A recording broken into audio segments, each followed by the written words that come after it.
gone through since I got on Netflix. And before I was on Netflix, every time I went through a breakup, my friends were very supportive. Like, we're so sorry, we're here for you, it'll get better. Then I got on Netflix and I went through a breakup, and all my friends were like, well... I mean, you have your dream job. So, yeah, all my friends looked at my sad face and went, you can't have it all, bitch. All of them. And I was so offended. And then I thought about it for a minute, and I was like, you know what? I don't want anybody to have it all either. None of us do. It's why they keep putting out Marilyn Monroe documentaries where they're like, she's actually pretty sad. And we're like, yeah, she fucking was. Nobody wants anybody to have it all. If someone has their soulmate, you don't want them to have their dream job too. If someone has their dream job, they don't get to be in love on top of that. If someone has their dream job and their soulmate, bare minimum their parents better be divorced. I'd prefer they were an orphan.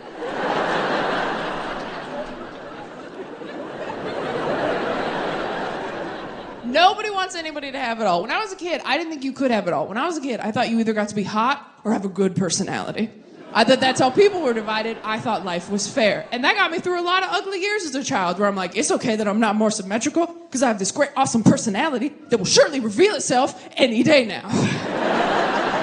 It's coming with my period and my Hogwarts letter. I can feel it.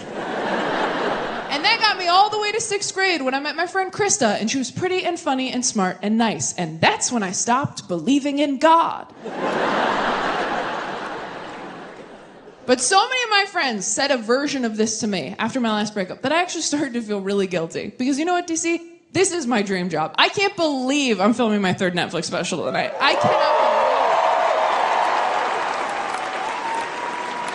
I have been so insanely lucky in my career. And the more I thought about that, the more I was like, yeah, Taylor, nobody has every single thing going for them as a person. You have been so blessed. Be grateful for what you have. Focus on that. Nobody gets to have it all. And then I saw Hugh Jackman. I have to be honest, my career is going very well right now.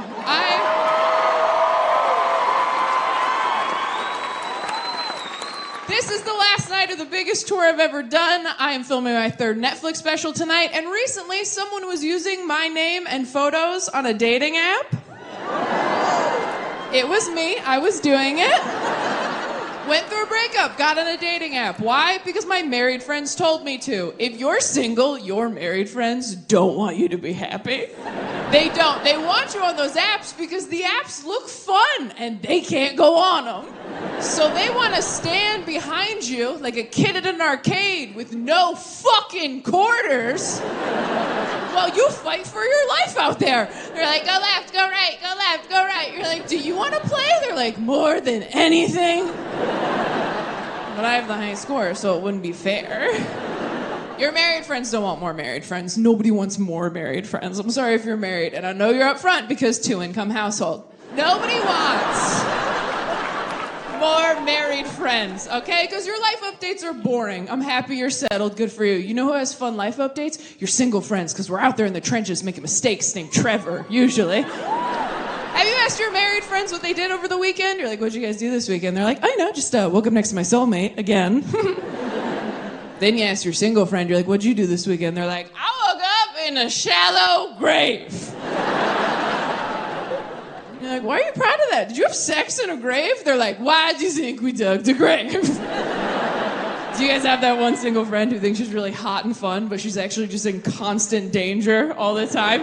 That one girl, every time she tells you a dating story, you're like, oh my God, okay. No, we're not judging, but maybe just share your location with us indefinitely.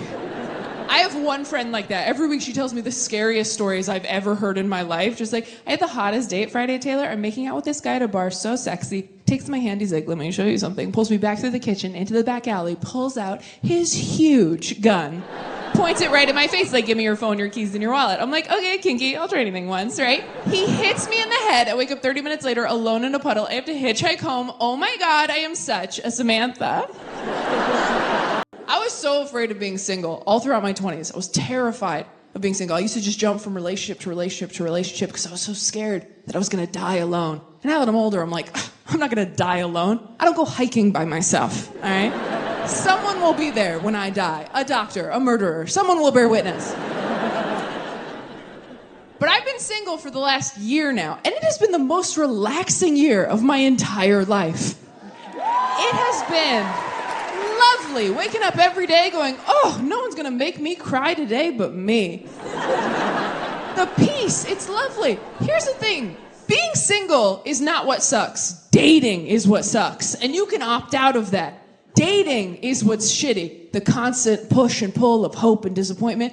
Dating feels like being a stuffed animal in a claw machine, like, oh my God, it's happening! No, it's not.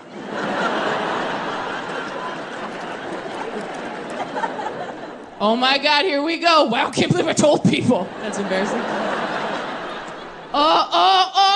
And you're just moving me over to get to something else. I understand, I get that. And things change so quickly as you're getting older too. I had a friend, I didn't talk to her for a couple weeks. I called her to catch up. She goes, you'll never guess. I think I met my soulmate on Bumble. Gone, just like that. They're getting married this spring. We were lying in the same pile of stuffed animals for years. I closed my eyes for 2 minutes, and when I opened them, she was outside the glass going, it'll happen for you too!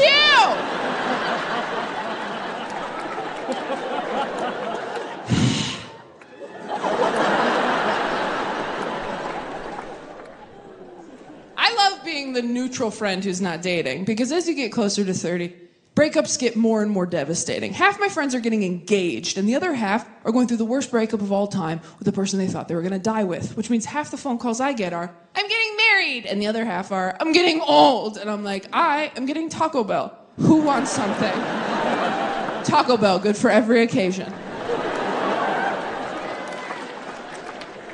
Nothing will make you more grateful to be single than watching your friend go through a devastating breakup. That's messed up to say, but it's the truth. I have a friend just went through a breakup, still follows her ex on social media because they're trying to be mature and evolved. Rookie mistake. Her ex just posted a photo of him and his new girlfriend, who is a model. I know, don't worry, we all called her. We're like, hey, how's it going? Have you been online today? Because we were thinking maybe doing like a no screens day. We were thinking maybe we just power down, get a... I'm like, okay, we think you got mugged, babe. We think... She's like, mugged? Oh my God, you're such a prude, Taylor. He's gonna call me. He has my phone. Seriously, you'll meet him. He took my breath away. We're like, no, he knocked the wind out of you. Your friends always say the dumbest shit when you go through a breakup, trying to be helpful, right? Like, well, why don't you just date yourself? Because you told me not to settle. What the fuck? I can do better than me. Why can't you just be single for a year? Why can't you go for a walk without headphones? Because you'll think about death the whole time. Exactly. But this last breakup was different for me, because this was the first breakup I had gone quilt, find a field, maybe crack the Bible open one more time. I don't know. She's like, I already saw it. We're like, oh, we're too late. Okay, are you okay? She's like, no, honestly, I wish he was just like dating a man instead. And we're like, oh, you are so problematic, Trish. Why? Why would that be better for you if he was just dating a man instead? She goes, no, listen, because then if he dumped me for a man, it would be like, well, okay, then he just wanted something that I could never be. And we were like, well, yeah, I mean, that's kind of...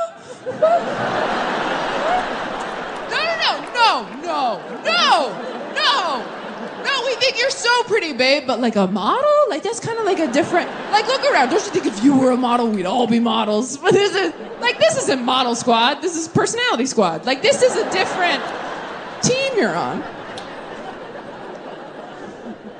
We have another friend who just got cheated on, which is crazy. You can't cheat anymore. It's not the 90s, you idiot.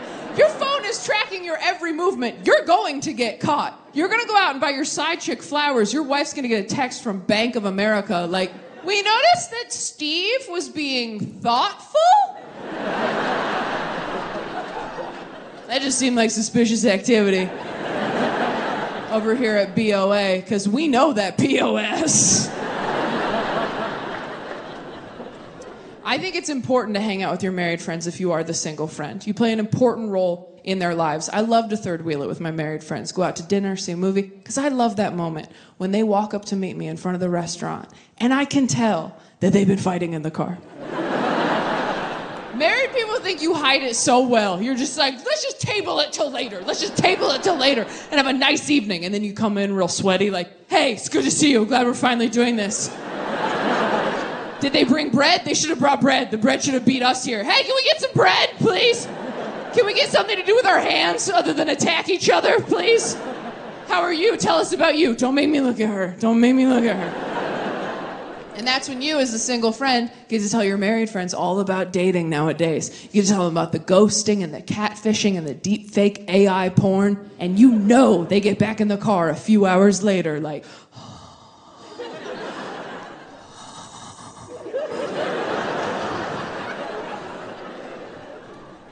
I don't say this enough, but I'm grateful for you. Hang out with your married friends. Go to their barbecue. I'd love to come. What can I bring? Ice, dessert, perspective. You want to know what the best part about being single is, though? The best part about being single, hands down, is that you do not have to introduce anybody to your parents. Have you guys introduced people you were dating to your parents? It's not about introducing people you love to one another, is it? No. It's about showing your partner why you're mean to them sometimes. It's about taking your sexual partner back to the scene of the crime. To say, see, the stories are true. Because you don't want your partner to like your parents. Loose with who I asked relationship advice from. I used to ask people in the audience, total strangers. I asked a couple in the front row of a show once, 2 couples therapists who had married each other. Which, I know, you ever see, like, quadruple stuffed Oreos, and you're like, enough, right? That is a hat on a hat. It's excessive.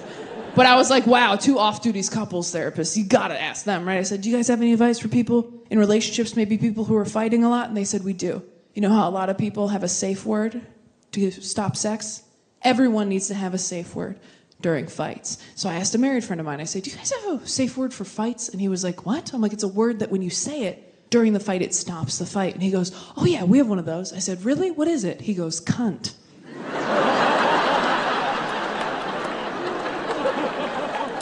But I have to say, it doesn't really work if she says it. I was like, Jesus, I was looking for like pineapple, dude, but...